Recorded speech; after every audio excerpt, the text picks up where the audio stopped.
I didn't think marriage was gonna be like this. Be like what?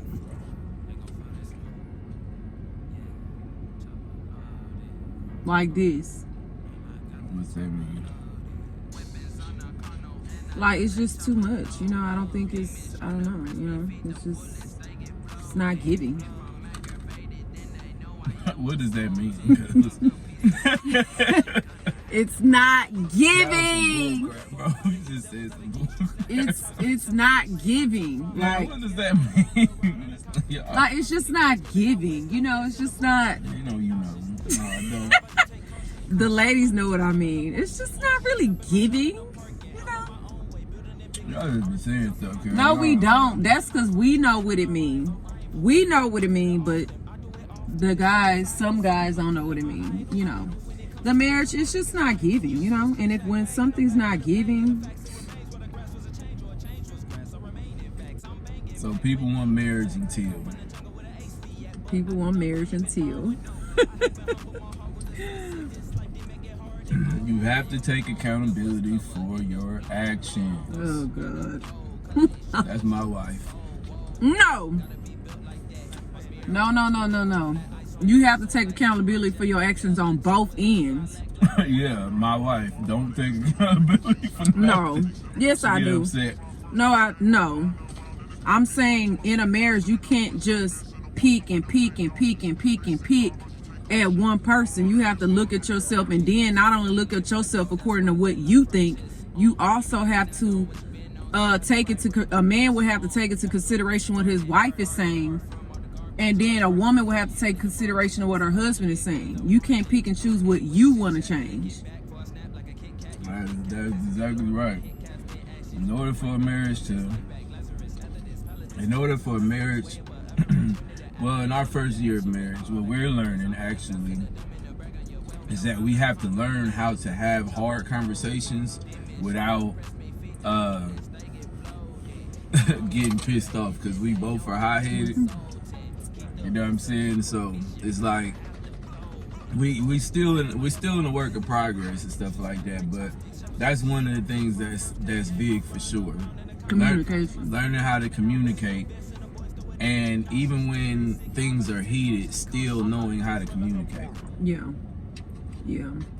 What else? People want marriage until.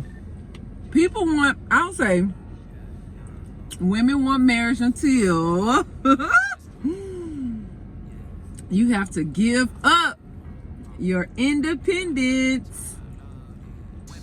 What you shake? Okay, when I say independence, I'm saying like a woman used to living by herself, you know, running her life the way she would like to run her life, going and doing things the way she would go about doing things. When you get married, that's not what it is anymore. So you can't just be all out here leaving the house when you feel like it, making decisions. When you make decisions, you have to consult with your husband.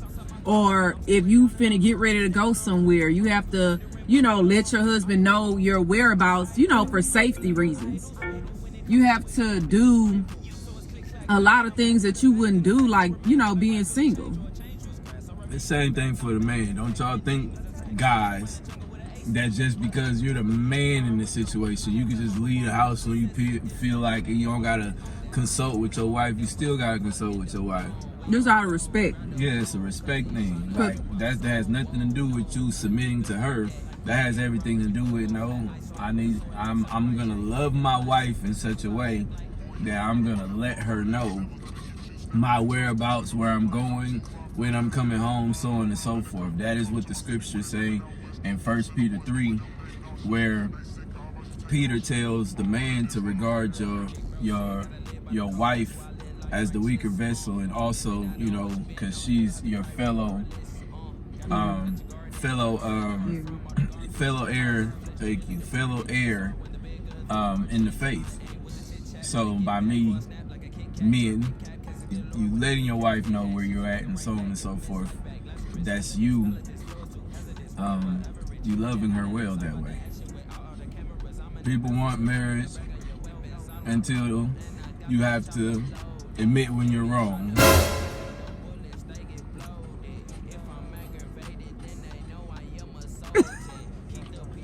Don't look at me. That's why I'm saying point. Nah, stop it.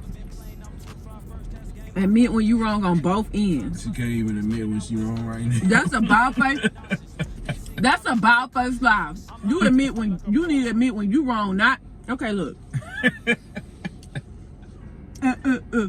So, admitting when you're wrong on both ends, not when you admit when you're wrong, not what you want to choose. Oh, I'll admit this. No, you need to admit the whole thing, not what you want to admit. She's just telling herself on the video. No, I'm not telling myself on the video. I'm just saying that's for both people, man and woman. Don't admit what you feel like, admit the whole thing. People want marriage until sometimes it may not be your fault and apologizing anyway. I do that. So just don't get on camera and lie. No. Get on camera. And do not get on camera and lie, because I'm going to be real. I have an issue with that. You know what I'm saying? I have an issue with that. And she happened to tell me a story about, I was getting my eyebrows done, and this lady, she was an African lady, and we were just talking about marriage and having girl talk. And she was, long story short, she was saying that one of the things she said was when her and her husband are arguing or whatever the reason is, she said one thing her husband will not do. He will not go to bed mad, because he always tells her if Christ comes back tonight, he doesn't want to be accountable for that. So whether it's his fault or not, his sole focus is on Christ coming back and not the situation at hand.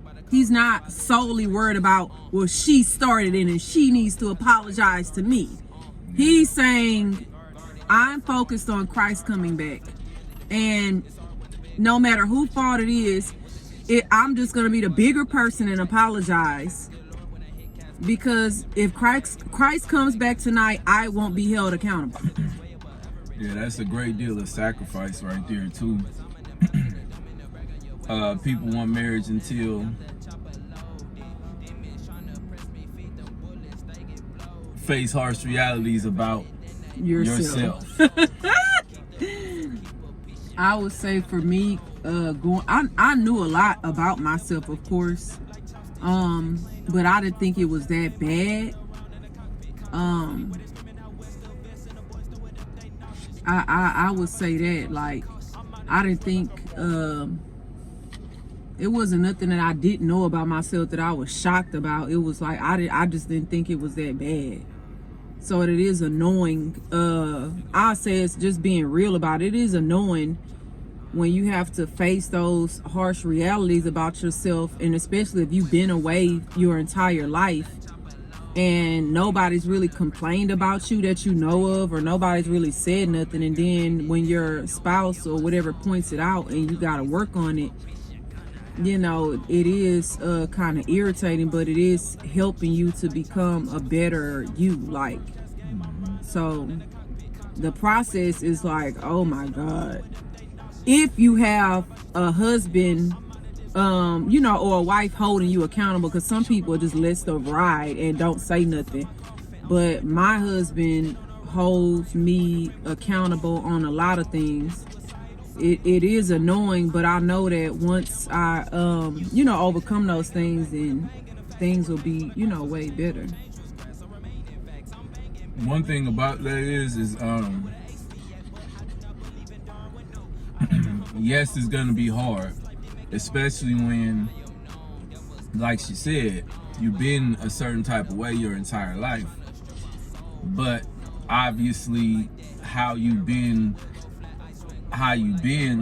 moving is not beneficial to not only to your marriage, but it may not even be beneficial to your life relationally, because as believers in Christ, whether we like it or not, whether you introverted or extroverted, we in the business of reaching people. So if there are character flaws that needs to be worked on, even though the ones that we realized that wasn't super duper deep. Like for instance with me, you know, people tell me all the time that I'm not really approachable, that I'm always hard. That's a complaint that my wife has for me, has with me, and I'm not even trying. I'm just moving, but because I want to love my wife the way she requires, you know what I'm saying, to an extent. I want to be able to be more, you know, a little bit better relationally. That means I have to look at myself in such a way, you know, so that I could work on these things. For one way that I do that is I record myself, like, or you know, I'll have my wife secretly record me, like if I'm just moving around, and once I see myself, I'll be like, dang, bro, that's crazy. You just always, like, you just always look like you on a mission, that you on the lurk, and it's not even really like that. But yeah, though, man, people want marriage until they have to grow and mature together. Yep. I mean, because when you have to grow and mature together and change things about yourself, it could become a fight, or it could become a fight, or both people will just get quiet about it or not say anything about it because they don't want to change nothing.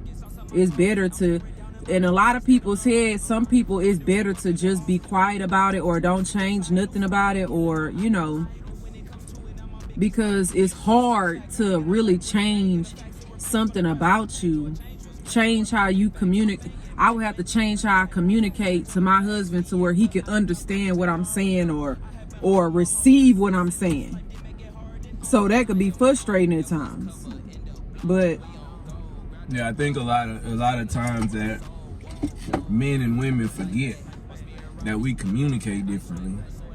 You know what I'm saying? A woman, you take a subject and a woman will come with like a PowerPoint presentation, a bunch of what ifs, a bunch of it could happens, a bunch of maybe if it goes this way, it will go that way, and then, you know, break it down like that. Whereas a man, I take a subject, I'm gonna cut that joint in half, and then it's either this way or that way.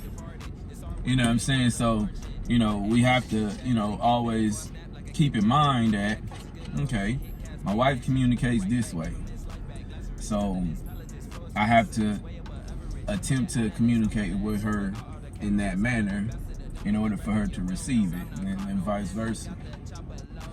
That's the video. Thank you guys for watching.